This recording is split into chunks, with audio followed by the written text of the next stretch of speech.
And where will this academy be? He asked. I've recently secured a few acres in the southeast in-between. The in-between, the king protested. Women, are you mad? The in-between is much too dangerous for children.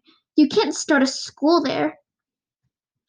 Oh, I won't argue with that, Madame Weatherbury said. The in-between is exceptionally dangerous for people unfamiliar with its territories. However, there are many members of the magical community, including myself, who have lived there quite comfortably in the in-between for decades. The land I've acquired is very remote and private. I've installed all the proper protections to guarantee my students' safety. But how is an academy going to help achieve the legalization of magic? Once I've trained my pupils to master their abilities, we'll slowly introduce ourselves to the world. We'll use our magic to heal the sick and help those in need. After some time, the word of our compassion will have spread through the kingdoms. Fairies will become examples of generosity and will win people's affection. The world will see all the good that magic has to offer, their opinions on magic will change, and the magical community will finally be embraced. Champion scratched his chin as he contemplated Madame Weatherbury's lavish plan. Of all the details she had given him, she was forgetting the most important of all, his involvement. You seem very capable of doing this on your own. What do you want from me? Naturally, I want your consent, she said. Fairies want to be trusted, and the only way we'll earn trust is by permission to travel openly through the southern kingdom as I recruit students. I would also like your promise that the children and families I encounter will be spared from prosecution. My mission is to offer these youngsters a better life. I don't want to put anyone in legal jeopardy. It'll be very difficult convincing parents to let their children attend a school for magic, but having their sovereign's blessing will make it much easier, especially if that blessing is in writing. Madame Weatherbury waved a hand over the king's desk, and a golden piece of parchment appeared before him. Everything she had requested was already written out. All she needed was the king's signature. Champion anxiously rubbed his legs as he read the document over again. This could go wrong in so many ways, the king said. If my subjects found out I gave a fairy permission to take their children to a magical school, there would be rioting in the streets. My people would want my head on a platter. In that case, tell your people you ordered me to cleanse your kingdom of the magical children, she suggested. Say that in an effort to create a future without magic, you had the young rounded up and taken away. I've found that the more vulgar a declaration, the more humankind embraces it.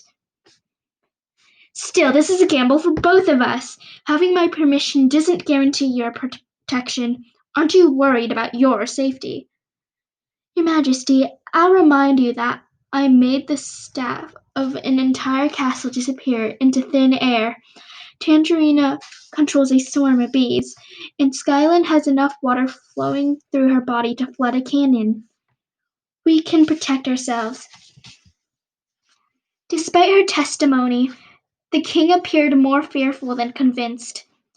Madame Weatherbury was so close to getting what she wanted, she had to extinguish Champion's doubt before it overpowered him.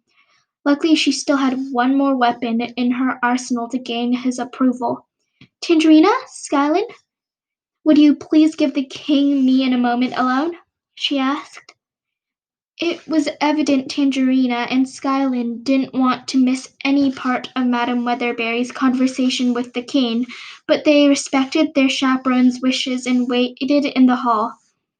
Once the door was shut behind them, Madame Weatherbury leaned towards Champion and looked deep into his eyes with a grave expression. Sir, you are aware of the northern conflict? She asked. If the king's bulging eyes were any indication, Champion was much more than aware. Just the mention of the northern conflict had a paralyzing effect on him, and he struggled to respond.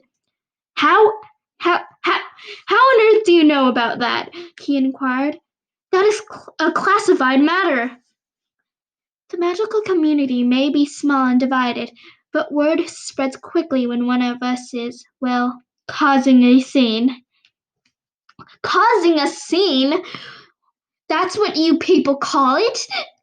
Your Majesty, please keep your voice down, she said, and then nodded to the door. Bad news has the easy way of finding young ears. My girls would worry themselves sick if they knew about what we're discussing. Champion could relate because he was starting to feel sick himself. Being reminded of the subject was like being reacquainted with a ghost he thought had been put to rest. Why are you even mentioning such a horrible thing? He asked. Because right now there is no guarantee the northern conflict won't cross the border and arrive at your front door, Madame Weatherbury warned him. The king shook his head. That won't happen. King Nobleton assured me he took care of the situation. He gave us his word. King Nobleton lied to you.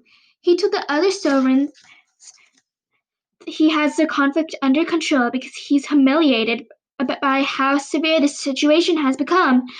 Over half the northern kingdom has perished. 3/4 of his army are gone, and what's left shrinks daily. The king blames the loss on famine because he's terrified he'd lose the throne if his people knew the truth. All the color faded from Champion's face, and he trembled in his seat. Well, can anything be done, or am I just supposed to sit and wait to perish myself? Recently, there's been hope, Madame Weatherbury said. Nobleton has appointed a new commander, General White, to lead the remaining defenses. So far, the general has sequestered the situation more successfully than his predecessors. Well, that's something, the king said. I pray General White will resolve the matter, but you must be prepared if he fails, she said. And should the conflict cross into the southern kingdom, having an academy of trained fairies in your corner could be very beneficial to you. You believe your students could stop the conflict? He asked with desperate eyes. Yes, Your Majesty, she said with complete confidence. I believe my future students will accomplish many things the world considers impossible today, but first, they'll need a place to learn and a teacher to guide them. Champion went very still as he thought the proposition over. Yes, yes, they could be extremely beneficial, he said to himself. Naturally, I'll have to consult my advisory council of high justices before giving you an answer. Actually, sir, Madame Weatherbury said, I believe this is a matter we can settle without consulting the high justices. They tend to be a rather old-fashioned group, and I would hate for their stubborn tendencies to get in our way. Besides, there have been discussions circulating the country that you should be aware of. Many of your people are convinced the high justices are the true rulers of the southern kingdom, and you are nothing but their puppet. Why, that's outrageous! The king exclaimed. I'm the sovereign. My will is the law. Indeed, she said. Any able-minded person knows that. However, the rumors remain. If I were you, I would start disproving those nasty theories by defying the high justices every so often. And I can't think of a better way to practice that than signing the document before you. Champion nodded as he considered her warning, and eventually her persuasion guided him to a decision. Very well, the king said. You may recruit 2 students from the southern kingdom for your school of magic. 1 boy and 1 girl, but that is all. And you must receive written permission from your pupils' guardians, or they are not allowed to attend your school. I confess I was hoping for a better arrangement, but I will take what I can get, Madam Weatherby said. You have a deal. The king retrieved a quill and ink from inside his desk and made his amendments to the golden document. Once he was finished with his corrections, Champion signed the agreement and authenticated it with a wax seal of his family's royal crest. Madam Weatherby jumped to her feet and clapped in celebration. Oh, what a wonderful moment this is! Tangerine and Skyland, come in! The king has granted our request. The apprentices hurried into the study and became giddy at the sight of the king's signature. Tangerina rolled up the document and Skyland tied it with a silver ribbon. Thank you so much, Your Majesty, Madam Weatherby said, lowering her fascinator's veil over her face. I promise you won't regret this. The king snorted skeptically and rubbed his tired eyes. I pray you know what you're doing, because if you don't, I'll tell the kingdom I was bewitched and bribed by a... Champion gasped as he looked up. Madam Weatherbury and her apprentices had vanished into thin air. The king hurried to the doorway to see if they had dashed into the hallway, but it was just as empty as before. Within moments of their departure, all the candles and all the torches throughout the castle were magically relit. Footsteps echoed down the halls as the servants and soldiers returned to their duties.